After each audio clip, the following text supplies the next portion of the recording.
기도하겠습니다. 그런즉 누구든지 그리스도 안에 있으면 새로운 피조물이라 이전 것은 지나갔으니 보라 새 것이 되었도다. 2019년 한 해를 새롭게 시작하게 하여 주신 하나님께 감사와 영광을 올려드립니다. 예배와 찬양, 기도로 한 해를 시작하여 새롭게 하시고 하나 되게 하시어 올 한 해도 하나님의 은혜로 거듭나게 하여 주시옵소서.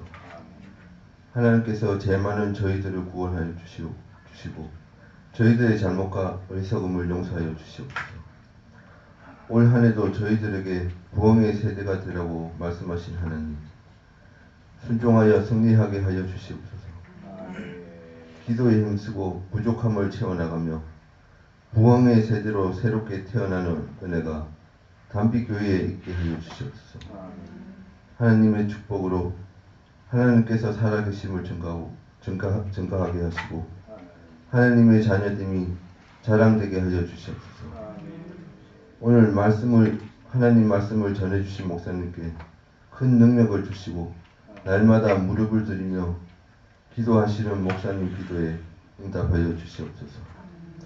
오늘 오후 권사 헌신 예배에 은혜를 부어주시고 기도로 또 헌신으로 교회를 섬기는 권사님들께 큰 축복을 주시옵소서. 예배의 첫 시작입니다. 마치는 그 순간까지 지켜주시고 은혜를 주시옵소서. 감사드리며 예수님 이름으로 기도드립니다. 아멘.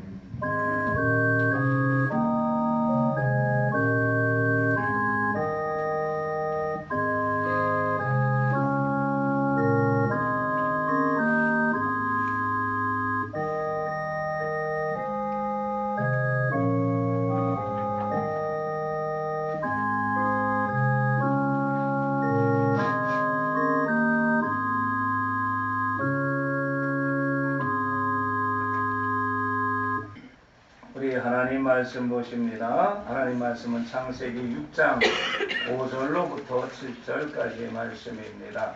하나님 말씀은 창세기 6장 5절로부터 7절까지의 말씀을 우리 한 목소리로 합독합니다. 제 성경은 구약성경 7페이지가 됩니다. 창세기 6장 5절로부터 7절까지 말씀 찾으셨으면 우리 한 목소리로 합독합니다. 여호와께서 사람의 죄악이 세상에 가득함과 그의 마음으로 생각하는 모든 계획이 항상 악할 뿐임을 보시고 땅 위에 사람 지으셨음을 한탄하사 마음에 근심하시고 이르시되 내가 창조한 사람을 내 아침에서 쓸어버리되 사람으로부터 가축과 기는 것과 공중의 새까지 그리하리니 이는 내가 그것들을 지었음을 한탄하니라 하시니라. 아멘. 할렐루야. 이렇게 아버지 하나님 앞에 나와 예배하는 귀한 하나님의 자녀들에게 먼저 주님의 신령한 은혜와 놀라운 축복이 함께 하시기를 주님의 이름으로 간절히 축원을 드립니다. 우리 옆사람과 인사 좀 나누시죠. 참 잘 나오셨습니다. 하나님의 은혜와 평강이 함께하십시오. 네, 감사합니다. 아니, 새 신분 보이는데 새 신랑은 어디로 갔냐? 도망갔나 봐요. 벌써부터 이별이야? 아니, 지금은 딱 붙어 있어도 부족할 텐데 벌써부터 이렇게 뚝 떨어져 있으면 안 되는 거 아닌가? 너무 뜨거워서 식히라는 동현이가 에너지가 많긴 좀 많죠. 감사합니다. 우리 따라 할 수 있지요? 원죄. 아멘. 지난번 우리가 세 번의 설교인 성경이 말하는 참된 기독교와 하늘 가는 길, 그리고 마음의 할례를 통해 우리는 하나님 나라로 들어간다는 것이 도대체 무엇인가라는 것을 생각해 봤습니다. 그러면 하늘 가는 길이란 무엇이라고 말씀을 드렸습니까? 그것은 구원의 전 과정을 말하는 것이며 회개와 죄사함과 의롭게 됨을 의미하는 칭의와 하나님을 닮아가는 성화, 그리고 완전히 포함된 것으로 이것이야말로 참된 기독교의 핵심이라고 말씀을 드렸습니다. 아멘이시지요? 그러면 이제 오늘부터 두 번에 걸쳐 우리는 왜 이러한 하나님의 나라를 잃어버렸는지에 대해서 말씀을 통해서 좀 상고해 보려고 합니다. 그리고 오늘 선포되는 말씀을 통해 애통의 은혜가 있기를 주님의 이름으로 축복합니다. 그리하여 하늘의 위로가 여러분들 모두에게 있기를 주님의 이름으로 소망합니다. 자, 우리가 말씀을 다시 한번 상고하기 전에 본문 말씀 중 창세기 6장 5절 말씀을 다시 한번 함께 읽도록 하겠습니다. 함께 읽습니다. 여호와께서 사람의 죄악이 세상에 가득함과 그의 마음으로 생각하는 모든 계획이 항상 악할 뿐임을 보시고 아멘.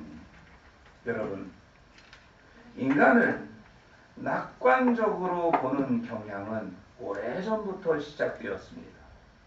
고대 문학 작품을 보면 인간을 상당히 긍정적으로 묘사를 하지요. 인간 안에 내재된 고상한 덕을 찬양하고 또한 인간의 미래에 보장된 행복을 확신하며 그러한 소망 중에 기뻐합니다.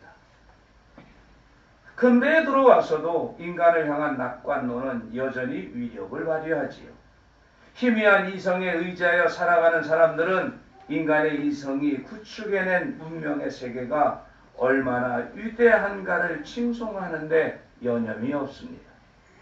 이러한 역량으로 인해 하나님의 율법을 소유한 유대인이나 그리스도의 빛을 소유한 그리스도인들까지도 인간 안에 있는 가능성에 주목하여 인간을 꽤 괜찮은 존재, 그리고 소망이 있는 존재로 인식을 하였습니다. 이러한 시각은 1, 2차 세계대전과 수많은 지역 분쟁과 독재를 경험하며 인간 실패를 이야기하는 그러한 부분들도 있었지만, 그러나 우리가 살고 있는 이 시대까지도 전체적으로 그러한 인간 실패를 얘기하고는 있지만 인간을 낙관적으로 바라보는 경향이 여전히 더 크고 강대하게 흐르고 있습니다. 특히 서구 사회에서는 이러한 경향이 더욱 농후하여 사람들의 삶 전체를 지배하는 시대정신이 되기까지도 하지요. 곧 인간을 공공연하게 위대한 존재로, 다시 말해서 성경의 표현을 빌린다면 하나님보다 조금 못한 존재로 인식하고 있는 것입니다. 그래서 시편 8편 5절에서는 인간을 하나님보다 조금 못하게 하시고 영어와 종기로 관을 씌웠다라고까지 표현하고 있습니다. 그리고 대부분의 사람들은 이러한 주장을 적극 동조하고 환영하지요. 왜냐하면 인간이란 자기를 높이는 것을 좋아하기 때문입니다. 그래서 글을 쓰는 이들도 이러한 심리를 활용하여 인간의 위대함을 마음껏 찬양하고 그 대가로 사람들의 인기와 존경을 한몸에 받기도 합니다. 그러나 유감스럽게도 성경에서 말씀하고 있는 인간에 대한 평가는 이 같은 세상의 평가와는 판이하게 다르게 하고 있는 것을 우리는 보게 됩니다. 성경이 말하는 인간은 한마디로 가치라고는 찾으려 해야 조금도 찾을 수 없는 티끌같이 무가치한 존재로 인간을 표현하고 있습니다. 고린도전서 15장 22절과 로마서 5장 19절을 통하여 성경에서는 인간을 이렇게 한마디로 묘사하지요. 인간은 아담 안에서 이미 죽은 자이다. 아담은 타락함으로써 하나님의 숨결인 엘로힘 느하를 상실하였기 때문에 살아있지만 인간들은 죽은 자라는 것입니다. 에베소서 2장 1절에서도 이러한 처지에 있는 인간을 죄와 허물로 사망에 이르렀다라고 설명하고 있습니다. 그리고 아담의 후손인 이 시대의 인간 역시 이러한 아담의 운명을 그대로 상속받았기 때문에 아담과 마찬가지로 하나님에 대하여 죽어 있는 자가 되었습니다. 그래서 모든 인간은 하나님의 숨결인 이 엘로힘 느하를 잃어버린 채 불의한 가운데 태어나기 때문에 이미 태어날 때부터 영적으로 사망한 존재인 것이죠. 그리고 이러한 모습은 이 세상의 모든 인간이 반드시 걸머져야 할 운명적 현실이 되고 맙니다. 이 운명을 본문 창세기 6장 5절에서는 이렇게 묘사하고 있습니다. 사람의 죄악이 세상에 가득 찼다. 그 마음의 생각과 모든 계획이 항상 악할 뿐이다. 오늘은 이 같은 인간의 비극적 운명에 대해 좀 더 자세히 살펴보고 이 운명을 타개할 수 있는 길이 무엇인가를 한번 생각해 보려고 합니다. 그러면 성경에서 이야기하고 있는 인간 중에서 먼저 홍수 직전의 인간의 모습을 한번 생각해 보겠습니다. 세상은 인간을 긍정적인 시선으로 바라보며 매우 가치 있고 위대한 존재로 묘사하지만 조금 전에 말씀드린 것 같이 성경은 인간을 이와는 전혀 반대의 시각으로 아무런 소망이 없는 존재로 간주합니다. 물론 인간을 처음부터 그렇게 본 것은 아닙니다. 성경은 본래 인간을 세상의 그 무엇보다도 위대하고 가치 있는 존재, 한마디로 피조 세계에서 유일하게 르아우를 호흡하는 하나님의 형상을 소유한 존재로 이해를 했습니다. 아멘이십니까? 그러나 문제는 아담의 타락 이후이지요. 하나님과 같이 되려는 욕망을 따라 하나님께 불순종한 후 이 모든 상황이 엉망이 되어버리고 만 것입니다. 하나님보다 조금 못한 존재에서 죄와 허물로 이 르아우를 하나님의 숨을 호흡하지 못한 죽은 존재로 전락해버린 것입니다. 아담의 타락 이후 그 후손들은 이러한 아담의 운명을 고스란히 물려봤습니다. 그 결과 인간은 죄의 본성을 극복하지 못하고 죄가 이끄는 대로 살았습니다. 이 상황은 갈수록 심화되어 노아 시대 때에 이르러서는 최대치에 도달을 하지요. 결국 하나님으로부터 홍수 심판을 받는 결과를 낳고 맙니다. 이 당시 인간의 형편이 어떠했는지를 창세기 6장 5절로부터 6절은 이렇게 설명하고 있습니다. 여호와께서 사람의 죄악이 세상에 가득함과 그 마음으로 생각하는 모든 계획이 항상 악할 뿐임을 보시고 땅 위에 사람을 지으셨음을 한탄하사 마음에 근심하시고, 땅 위에 사람을 지은 것을 한탄하시고 근심하셨다라는 거예요.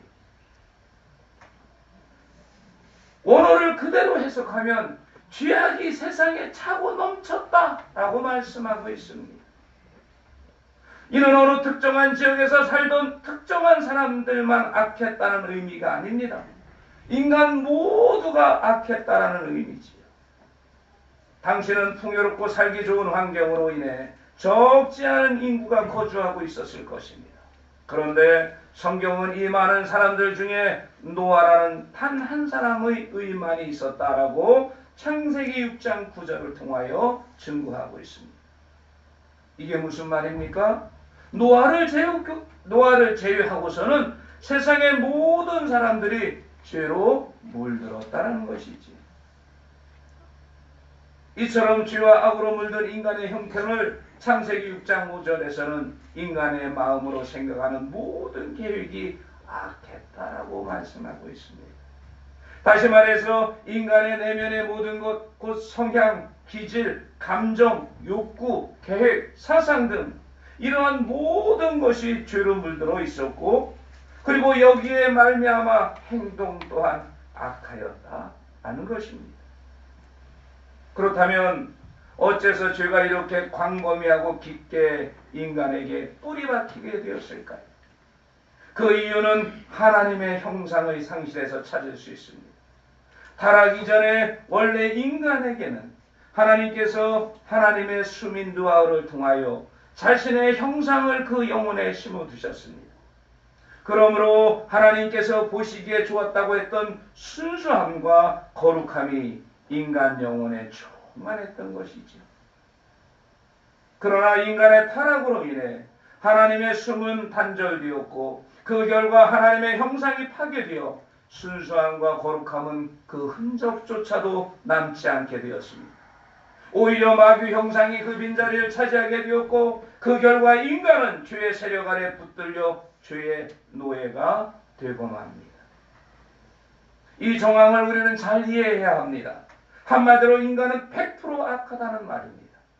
이것은 일부는 선하고 일부는 악한 선악이 혼합된 상태라거나 악한 부분이 억압되고 선한 부분이 보충되면 더 선해질 수 있는 그러한 상태가 아니다라는 것을 의미하는 것이지. 인간은 발끝부터 머리까지 성한 부분이 없는 그 존재의 뿌리까지 악한 그러한 존재라는 것입니다. 이처럼 하나님의 형상을 잃어버린 인간의 상태를 어거스틴은 원죄라고 말하며 고장난 초울 같다라고 말하고 있습니다.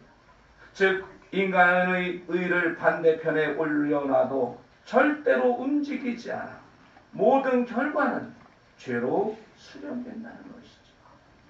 고장난 저울 같은 인간은 아무리 착한 일을 한다 하더라도 아무리 의를 세운다 할지라도 아무리 선한 행동을 한다 할지라도 전혀 그것이 의가 되지 않고 모든 것이 죄로 수렴되고 만다는 것입니다. 그러면 지금의 인간은 어떤 상태입니까? 죄악이 세상에 차고 넘쳤던 노아 시대의 사람들은 결국 홍수라는 하나님의 심판을 받았습니다. 그러면 그 홍수로 인하여 인간의 운명이 바뀌었습니까? 다시 말해 홍수로부터 구원받은 노아의 자손들은 죄로 물든 인간의 운명에서 벗어났을까요? 그러나 불행히도 성경을 보면 그렇지 않습니다. 홍수가 있고 난 후 수많은 세월이 흐른 다음에 하나님께서는 다시 다윗을 통해 다음과 같이 말씀을 하고 계십니다. 시편 14편 3절에 가서 보면 다 치우쳐 함께 더러운 자가 되고 선을 행하는 자가 없으니 하나도 없도다 라고 말씀하고 있습니다. 그것뿐만이 아닙니다. 예언자들에게 비친 세상 사람들의 모습도 이와 다르지 않았습니다. 이사야 1장 5절로부터 6절에 가서 보면 이렇게 말씀하고 있어요. 너희가 어찌하여 매를 더 맞으려고 패역을 거듭하느냐. 온 머리는 병들었고 온 마음은 피곤하였으며 발바닥에서부터 머리까지 성한 곳이 없이 상한 것과 터진 것과 새로 맞은 흔적뿐이거늘 그것을 짜며 싸매며 기름으로 부드럽게 함을 받지 못하였도다.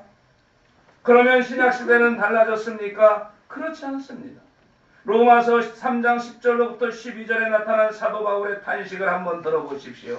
의인은 없나니 하나도 없으며 깨닫는 자도 없고 하나님을 찾는 자도 없고 다 치우쳐 한 가지로 무익하게 되고 선을 행하는 자는 없나니 하나도 없도다. 여러분, 이 사실이 의미하는 바는 무엇입니까? 인간이 여전히 죄에 매여 있다는 사실입니다. 죄의 노예로 살아가고 있다는 사실입니다. 홍수 직전의 상황과 마찬가지로 여전히 하나님의 형상을 상실하고 마귀의 형상으로 채워져 있으며 여전히 죄가 세상에 가득하여 생각하는 것이나 행하는 모든 일이 죄와 악이 되는 상태에 있다는 말이지요. 이것이 지금 인간의 자연적 상태인 것입니다. 모든 인간이 이 땅에 태어나는 순간 짊어져야 할 짐인 것입니다. 자연인은 하나님을 사랑하지도 두려워하지도 않습니다. 오히려 하나님을 삶의 영역 밖으로 밀쳐놓고 하나님 아닌 것을 쫓습니다. 이것이 바로 자연인이 하나님을 떠나 있다는 점에서는 무신론자이면서 실제로는 우상 숭배자인 이유인 것이죠. 여러분, 우상 숭배가 단지 조각된 우상에게 절하는 것만을 의미하는 것은 아닙니다.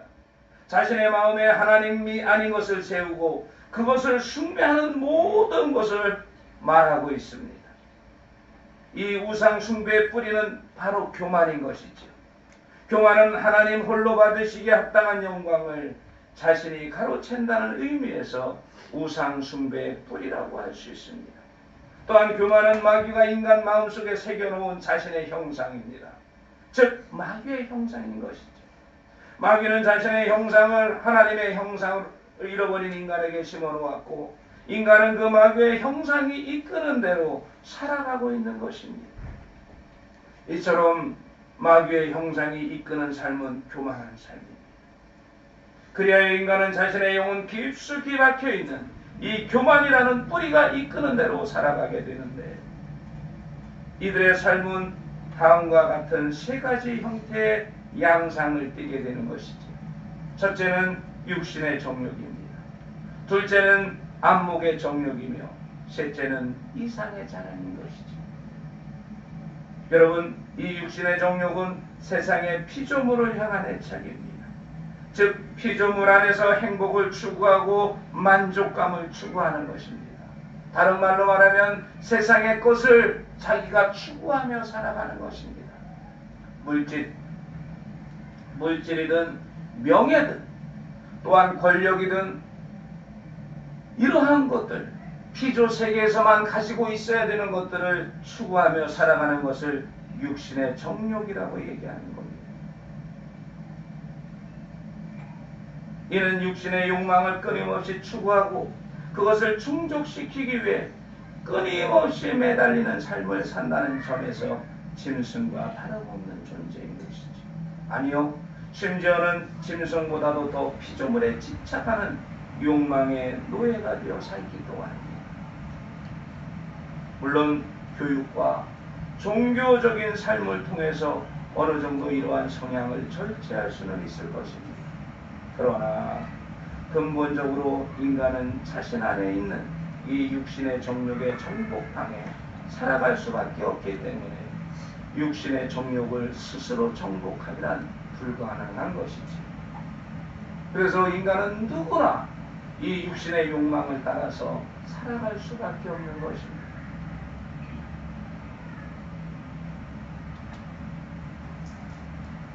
또한 안목의 정욕은 피조물의 집착을 보이는 직접적이고 물리적인 육신의 정욕과는 달리 생각에 기반한 간접적이고 의식적 욕구라고 할 수 있습니다. 이 욕구는 주로 기분 좋게 하거나 아름답다거나 신기하다든가 하는 쾌락을 추구하는 욕구이기 때문에 한번 충족되면 사라지는 이례적인 것이 아니라 반복되고 심화해가는 특성을 가지고 있습니다. 그런데 스스로는 이러한 욕망을 충족하기가 쉽지 않기에 더 큰 욕망을, 더 큰 욕구를 충족하기 위해서 알코올이라든가 약물에 의존하게 되는 것이지. 흡연도 여기에 포함되는 것입니다. 사실 감정적 만족감을 추구하는 것은 전부 이 안목의 정욕이라고 할 수 있는 것입니다. 그런데 이러한 욕구는 한번 충족된 이후에도 인의 갈증을 느끼게 되어 있어요. 그래서 또 다른 것을, 또 강한 자극을 찾아서 충족받고자 하는 특성을 가지고 있어요. 그래서 술을 한 잔 먹던 사람이 한 병을 먹게 되고, 한 병을 먹던 사람이 두 병을 먹게 되는 겁니다.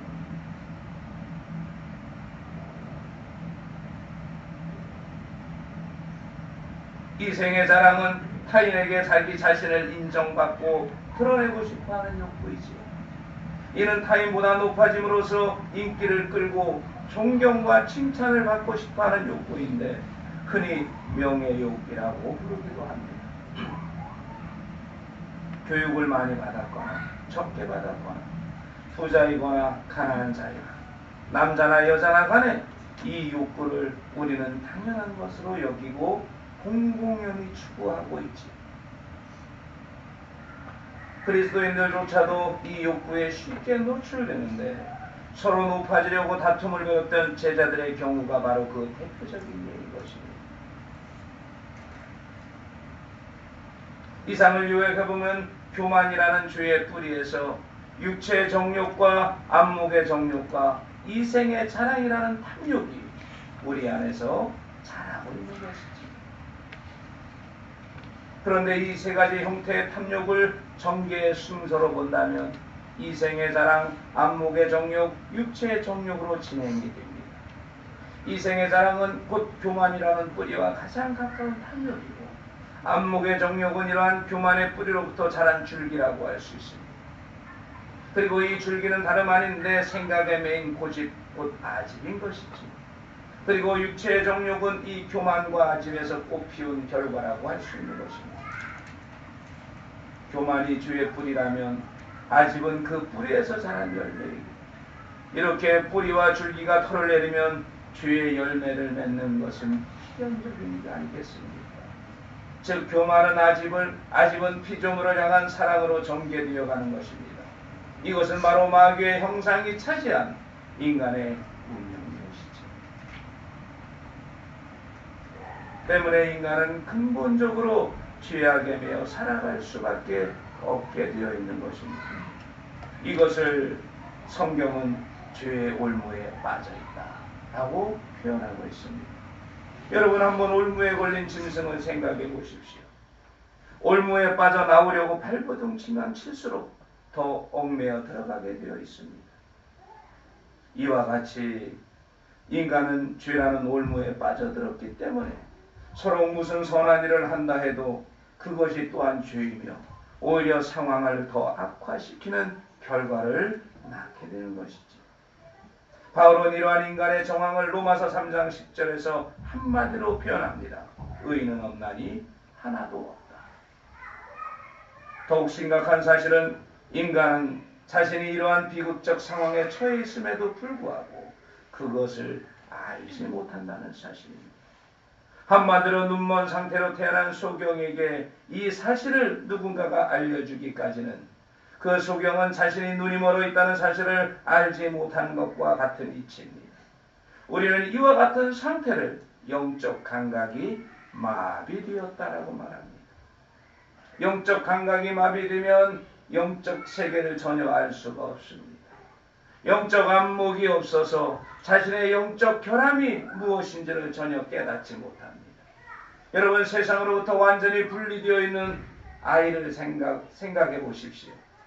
그가 사람들의 언어를 전혀 이해할 수 없듯이 영적으로 무지한 상태에 있는 인간은 자신의 비참한 처지는 물론 하나님의 세계에 대해서도 전혀 알 수가 없습니다. 영적인 세계는 오직 하나님께서 사람들의 닫혀진 눈을 뜨게 할 때만 감지할 수 있기 때문입니다. 그래서 은혜다라고 얘기하는 것이죠. 이러한 비밀을 고린도전서 2장 9절로부터 10절은 이렇게 말씀합니다. 기록된 바 하나님이 자기를 사랑하는 자들을 위하여 예비하신 모든 것은 눈으로 보지 못하고 귀로 듣지 못하고 사람의 마음으로 생각하지도 못하였다 함과 같으니라. 오직 하나님의 성령이 이것을 우리에게 보이셨으니 성령은 모든 것 곧 하나님의 깊은 것까지도 통달하시느니라. 아멘.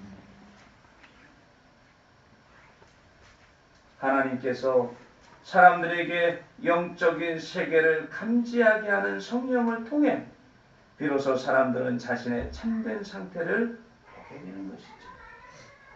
인간의 구원의 가능성은 바로 이 지점에서 생겨납니다.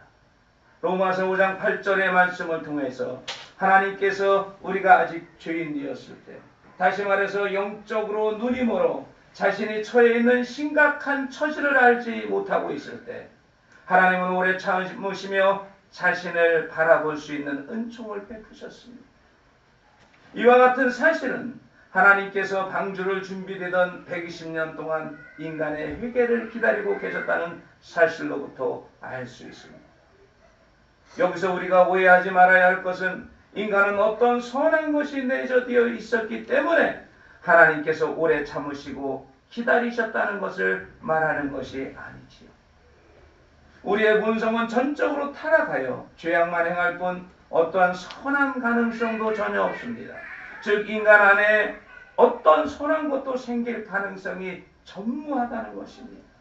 교육이나 다른 어떤 것으로도 인간은 결코 선한 존재로 바꿀 수 없다는 말이죠. 이처럼 전적으로 타락한 인간은 오직 하나님께서 주신 은총으로 인해 자신의 처지를 깨닫고 하나님께서 예비하신 구원의 은총에 응답할 수 있는 단 하나의 가능성만을 남겨놓고 있을 뿐입니다.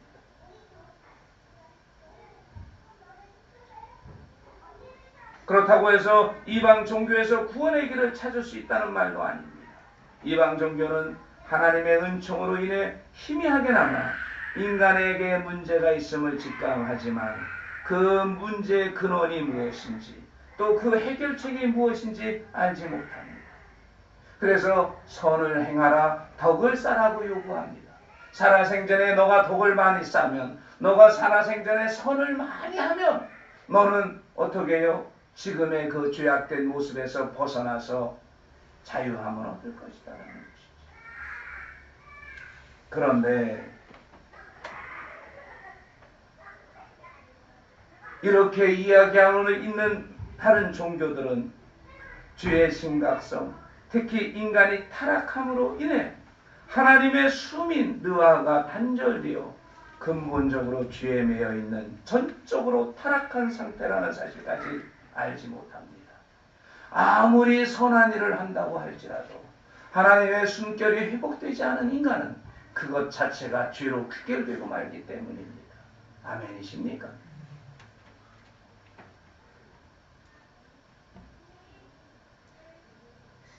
다른 종교들은 인간의 문제가 죄로 인해 파생되어 있는 것을 어느 정도 인지하고 있지만 한편으로는 인간 안에 선한 요소가 그래도 남아있다고 봅니다. 그래서 그 선한 요소를 통하여 더욱 그 선한 요소를 키우고 개발하면 사람이 선한 삶을 살아갈 수 있다라고 이야기를 하는 것이죠. 그런데 하나님의 숨결이 회복되지 않은 인간은 아무리 선한 일을 행한다 할지라도, 아무리 도덕적으로 살아간다 할지라도 그 마음과 생각이 근본적으로 악한 것을 벗어버릴 수가 없는 것이죠. 여러분 한번 여러분을 생각해 보십시오. 여러분이 선을 행할 때 정말 그 선이 순수함으로 선을 행한 것입니까? 아니면 자기 만족과 자기 자랑으로 선을 행한 것입니까? 내가 도덕적인 삶을 살아갈 때 내가 정말 하나님의 은혜로 죄를 짓기 전에 아담의 모습처럼 순수하게 그 삶 자체가 도덕적이고 윤리적인 삶이었습니까? 아닙니다. 우린 윤리적이고 도덕적인 삶을 살아가면 나도 모르게 교만의 씨앗이 싹을 틉니다. 나는 저 사람보다 더 윤리적인 사람이다. 나는 저 사람보다 더 도덕적인 사람이다. 자기 만족과 자기 자랑이 나타납니다. 그렇기 때문에 성경에서는 의인이 하나도 없다라고 말씀하는 것이죠.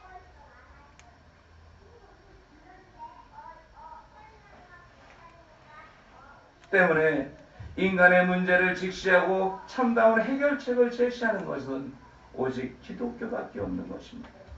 참된 기독교는 모든 사람이 죄 중에 태어나고 그 영혼 전체가 더럽혀져 있어서 마음의 생각과 모든 계획이 악하다는 사실을 명확히 인식하고 있을 뿐 아니라 예수 그리스도를 믿는 믿음으로만이 이 문제를 해결할 수 있는 길임을 알고 있기 때문입니다. 때문에 기독교는 먼저 인간이 죄의 올무에 걸려 있는 것을 분명하게 인식하고 있습니다. 요한 웨슬리 목사님은 이와 같이 죄의 올무에 걸려 있는 상태를 치명적 질병에 걸렸다라고 말하고 있습니다. 이 병은 전적으로 타락하여 부패한 영혼의 상태를 말하고 있는 것입니다. 영혼의 뿌리부터 죄에 잠식되어 마음과 생각과 계획이 항상 악하며 죄악의 열매만을 맺게 되는 상태를 말하고 있는 거예요. 기독교는 이러한 상태를 명확하게 알 뿐만 아니라 이 병의 치료가 하나님의 은총 가운데 이미 예비되어 있음을 알고 있습니다. 사람이 풍성하신 하나님께서 치명적인 병에 걸려 소망이 없던 우리들을 위해 독생자 예수를 그리스도를 내어주시고 누구든지 그분을 믿는 자는 이 치명적인 병으로부터 치유함을 받도록 하신 것입니다. 이 치유가 어떻게 일어납니까? 바로 그리스도께서 우리를 사랑하셔서 우리를 위해 자신을 주셨다는 사실을 믿는 믿음으로부터 일어나는 것입니다. 아멘이십니까? 이 믿음은 본질적으로 하나입니다. 그러나 이 믿음의 형태는 달리하며 치명적인 질병에 걸린 영혼들을 치유에 들어갔지. 이생의 자랑인 교만은 회개와 겸손의 믿음을 통해서 치유하십니다. 안목의 정욕이 낮음은 자기 부정 곧 하나님의 의지에 온유하고 감사함으로 순종하는 성화의 믿음으로 치유하시는 것이지. 육신의 정욕은 바로 사랑의 믿음으로 치료되어 가고 있는 것입니다. 이것을 요한 웨슬레 목사님은 구원의 사건이라고 그의 책에서 말하고 있습니다. 여러분, 조금 전에 모든 인간은 죄의 올무에 걸려 있고 이러한 상태를 요한 웨슬레 목사님이 치명적 질병에 걸렸다고 말했다고 말씀드렸습니다. 이 병은 아담으로부터 유래되었지만 아담 한 사람의 문제로 끝나는 것이 아니라 아담의 허리에서 난 모든 인류에 해당되는 의미에서 우리의 문제이기도 하다고 말씀드렸습니다. 그리고 이 병이 가져오는 결과는 영원한 죽음이지. 이 병의 치유가 없이는 인간에겐 소망도 행복도 없는 것입니다. 우리는 첫 아담 안에서 죽었지만 이제 두 번째 아담인 그리스도 안에서 다시 살아나는 것입니다. 그리고 이 치명적인 질병을 치유할 수 있는 유일한 길은 바로 그리스도를 믿는 믿음에서부터 시작됨을 우리는 깨달아야 됩니다. 아멘이십니까? 믿음을 통해 하나님의 거룩한 형상으로 회복되어 가는 것이지요. 그러므로 오늘 말씀을 듣는 여러분 모두가 성령을 통해 우리에게 전해진 이 믿음 안에 거할 수 있기를 주님의 이름으로 축복합니다. 그리고 하나님의 수민 느하우가 회복되어 우리의 치명적인 질병이 치료되고 우리 모두의 마음속에 예수 그리스도의 마음을 온전히 품을 때까지 믿음 위에서 믿음으로 나아가는 하나님의 큰 은혜가 있기를 주님의 이름으로 간절히 축원을 드립니다. 주님은 이것을 위해서 우리에게 명령하십니다. 나의 안에 거하라 라고 말입니다. 오늘 예배하는 여러분 모두가 그리스도 예수 안에 거하여 하나님으로부터 의롭다 칭함을 받고 성화의 길을 걸어가 예수 그리스도의 완전함에 이르는 하늘의 큰 은총이 있기를 이 시간 주님의 이름으로 간절히 축복합니다. 임마누엘 기도하십시오.